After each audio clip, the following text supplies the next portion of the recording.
we're back since yesterday, and the charge actually got the entire rear half of the car already assembled, and that's quite something. So if you drop down with me, you can see wheels are it's actually on the ground for the first time in like since it's gone up, since it's been a shell, since we took the running gear, like the rear axle, front roll suspension off it. It's on the ground for the first time in a long time, in like, well, let's say long time, 4 weeks, which is not that long. Coilovers are on, rear rotor, rear brakes, rear axle, everything is in. Charge actually finished the entire rear brake line too, from the master cylinder all the way back, and he made it 2 pieces like OEM. It's beautiful and it's good. What we're doing here, actually, just come on, we'll check out the rear brakes. So we're running the NK Comp as this is my street car wheel as a roller set. And you can see the clearance for the rear BBK of the Wheelwoods, the 4-piston setup from Technotoy Tuning. Everything fits. It's one thing that was really close, because these have a handbrake feature, but if you look in it, the handbrake is activated by 2 levers right there, and the lever was a little bit close to the wheel, as you can tell. Slightly. Can you see it? Right there, the silver bit. The really silvery bit. Yeah, there you go. But it clears, which is great. And now we're gonna be able to get the handbrake and stuff in there, and I have a mechanically activated handbrake. It's not gonna be hydraulic. It's not gonna be as fancy as an extra piston, but I like it. Everything manual. You know, manual brakes, manual steering, manual throttle cable, and a manual handbrake. That's how it should be. This is a driver's car, and we're gonna make it that way. So that's happening. We haven't put the spacers on. You can tell the rear of the car is riding quite high. And because of wide body, when it comes in, the wide body is going to raise the fender, I don't know, wheel well from like here to like here, which is going to be huge, and we're going to have to drop the car a lot to make that happen. So the helper spring that's on the car probably has to go. We're going to have to disassemble the rear dampers to get the helper springs off. The front ride height is actually looking pretty perfect. I mean, it's almost touching the OEM fenders, which is uncut actually on the inside. So all of this has got to get hogged out. All of this has got to get cut out. And is it time to unveil the wide body kit yet? Is it time? If you want to. You know what? Let's do it. Let's do it. Okay. This is mostly just for test fitting, and we don't have the full kit over here. But we are running the Pandem wide body kit that was designed by my guys my senpai Dai Yoshihara and Turn 14 with the guys that was Pandem, I think. This kit is pretty stupid because if you look at this reference with that one and everything lines up, like kind of like so. It's kind of, yeah, there you go. There-ish. My wheel opening is yeah, the car needs to be slammed. It needs to be slam because you can tell where the old fender is and where the new fender opening is gonna be. And yeah, it's gonna be good though. I think. I think it'll look quite good. We have slightly bigger wheels and tires, can lower the thing a little bit more. We have roll center adjusters, so suspension geometry isn't going to be too big of a problem. I'm excited. Let's try it. Yeah. What else? Put this back. Well, check this out. Everything is fully bolted. Look, the rear brake kit, everything's in, everything's Gucci, everything's lovely. The brake line, I think we have a stainless over here. Actually, it's really hard to see. Yeah. But rear stainless brake line already in, which is beautiful. Connects to the on the axle. There was a pair of brake lines, the OEM ones, and the charge made sure to blow air through them, make sure there's no contamination in them. So that's all good to go. We want to take the helper springs out. On this side it would be pretty easy, just unbolt this and slide this out. The other side might be slightly tricky because to get this out, this is a rod, meaning this tension bracket might have to come out. We might not do that. We might actually take it from the top and then disassemble the top of it and slide the helper spring out that way, and so on and so forth. Same idea. You can see here the brake lines are fully done. Don't worry about the shoddy weld job there. That was not charged, that was somebody else. Anyway, it beautifully done all the way around, kind of like around the trans, and then goes upward, crosses over, back down to this side, and then up to the brake bias switch. And that's kind of it. Yeah, I'm pretty proud of it. I'm pretty happy with everything, how it turned out. We actually had to bend the stock OEM frame a little bit extra just for our clutch slave cylinder bleeding point. It's just so we can get a wrench in there and actually put something on it to bleed it. So clutch line is happening next. That's kind of like next week. And then we're pretty close. We're working on the throttle cable right now. That's what Charge is doing.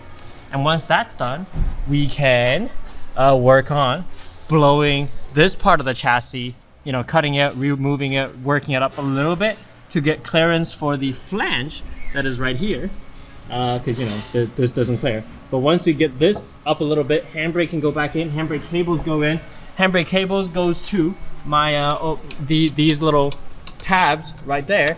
And so when I'm activating my handbrake, they're literally just, it's kind of like doing this. It's just pinching. It's just pinching my my brake pads as I'm yanking it. So that's how this all works, and it's great. I'm pretty happy. List is getting short. It's getting really short, and it's kind of crazy. So, wow, fantastic. Yeah, the lighting on her face makes it look like a horror movie. Okay, how about this? I think we have enough space on the car to make this a blade style sway bar. Well, yeah, obviously there's like a lot of real estate on this. If we keep this, I think this is solid. It might be solid, it might be hollow, but if it's solid, and we cut it right here, yeah, and then weld on like a adapter, yeah, weld on adapter, right, or like extend it, adapter, straight. That's our 2 blades. Yep. You know, I can do a blade type sway bar on this, and then in-car adjustable. Okay, we've been having in-car adjustable talk because Alan and I have been talking about how to do it on the FD, since the FD got the Revolution style front bar, and that one has like a little blade, and I already drew out the entire engineering drawing for it, and it's doable. Now we're thinking putting it like in-car. Every single car we have. Every single car we have has to have an in-car adjustable like a sway bar. Imagine how sick that is. Also look at the front. I don't think there is enough space in the front to do one though. The sway bar has like this much room, and also like the attachment point's way different. Yeah. So. Also, the sway bar has to bend down on where the blade it needs to be. Yeah. Also, so. I don't unless riddle me this. Unless I blast a hole right in the chassis straight through. That's my bar, and then you know round adapter blade this way. You definitely can. No, but then this is gonna hit it, isn't it? Yeah, you're gonna. Maybe my blade type sway bar dreams on the AE86 might not happen. No, but you can do it on the rear for sure. On the rear for sure. You only really need to adjust one. Maybe version 2. Maybe version 2. Yeah. One of the issues we had previously was the throttle cable was tricky. The bracket that we had from TF was an L-shaped bracket, and it was either if you put it on this side, you can't tension it enough, or put it on the other end, you can't reach the other end. So what Chach did is just slice the whole thing in half, flipped it, and now instead of an L-shaped bracket, it's kind of like a T-shaped bracket, and now he's welded together. And take a look at that. Yeah, this was on this end, and now we have all the adjustment room in the world. Yep, it's like like a glove. Oh, such fantastic ideas. And it's still adjusted. Look, yeah, still swing it. Yeah, we can still we can still adjust this now. Yeah, we can still. So I just adjusted it where the angle of the cable ain't too crazy. Yep. And then now we can just adjust the tension. So good. And then we can just slack out. Yep. Yeah. Yeah, because before we had maybe half, like less than half an inch of like the throttle play. Probably now it's gonna be less than that even. So.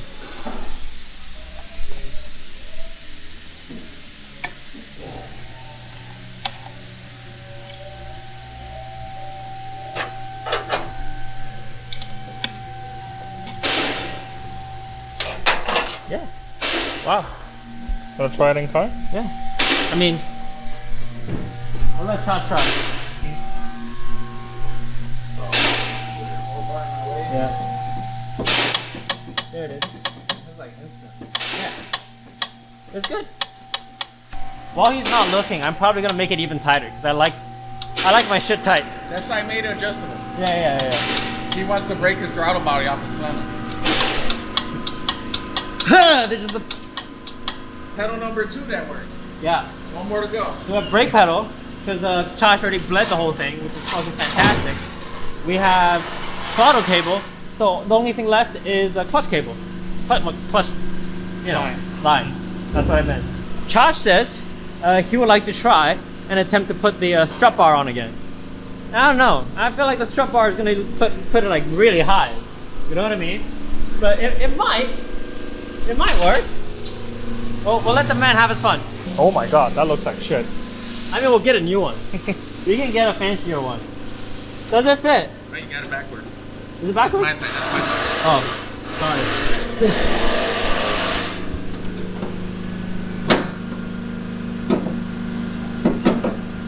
Oh my god. It's kind of. It's on now. Holy shit! It's like Yeah, it's. Here. Yeah. And you sure the engine won't vibrate onto the? You know how the engine might twist sometimes? Yeah, no, that's your torque limiter. Holy crap! I mean, changing oil is a pain right now. And also, wouldn't the engine tilt, like move? Because it's on rubber mounts, right? Yeah. oh, So- we put it on solid mounts. The lower side of the engine's gonna tilt up. This side is tilt up. So the engine's clockwise, Yeah. it'll pull down. So if anything, we get better clearance. what It'll you're pull saying. down, and then the low side will come up, Yeah. which has like half inch. Yeah. The closed side will come down. So you're saying we should run this? Is what you're So saying? it'll do this. Yeah. We'll do this. Yeah, that's It don't really move also. It does help with clearance. I see. I can see that. All right, Alright. I guess we're rolling with this. We are back at 6-Star Motorsport, everybody, and you know, the last couple of weeks has been a little bit long. I haven't put out a video for updates because well, over there on that lift there was a Supra. It was our customer Kyle's Supra getting a 1,000 horsepower engine put in and a 1,000 horsepower turbo put in. So now it might make 2,000 horsepower. Anyway, we're back on the slow stuff now, and enjoy this. It's been a couple of weeks, which means we had time to order a couple of things that came in. And first off, I've got this Techno Toy Tuning fender brace that, you know, bolts into the door. The door hinges and gets a reinforcement point up here to reinforce your strut tower. So, you know, like, it is a strut tower, right? Strut tower. So it all acts together. So make sure it's extra stiff. I mean, it's, you know, also just in case someone hits my car, this is going to be exoskeleton protection underneath my wide body front fender. As you can tell, the front dampers and everything is off again. Sorry, Josh, I'll explain that later. Thank you to the friends at TF because they had a very interesting solution. You guys might remember we had an issue where the tensioner and the idler and everything was in the way of the throttle body pedal position, the TPS, the throttle position sensor. TF made a kit that was actually for, I think it was power steering kit on the K series, and they changed a bunch of stuff with like the pulleys and the tensioner. So we just ended up getting those kits without the power steering, and now everything kind of routes nicely. And I have a belt. So yeah, very fancy. I have a belt now. But my throttle pedal now actually throttles, which is perfect. And the brakes should work if it weren't for the fact that we disconnected everything. And the clutch should work. Clutch is good, brake is good, throttle is good, so my pedals are done. Steering is done because everything is good. So yeah, we're getting close. The only thing we're kind of held up again is the drive shaft because the shop that was supposed to help us with drive shaft just ended up MIA. So we're in the search for a two or at least a one piece or like a telescoping drive shaft of some sort so the thing actually can drive. Otherwise it starts, it runs, it's cool and burp mostly. It's very close. This was the spindle that we had with the coilovers. This is the one included with the annex coilovers. The same people, Annex, Battle Garage, they are literally the same people, sent to us these. I think this is like a reinforced, extra forged version of their spindle because people have been bending these spindles quite regularly, and you can tell what they reinforced on this.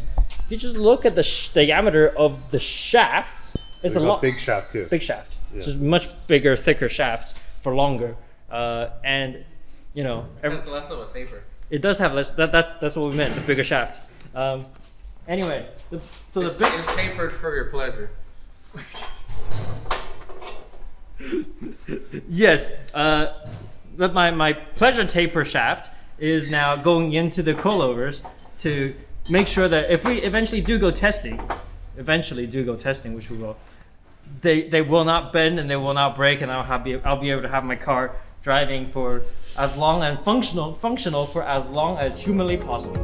I think that's kind of it. Yeah. Report back when the car is done.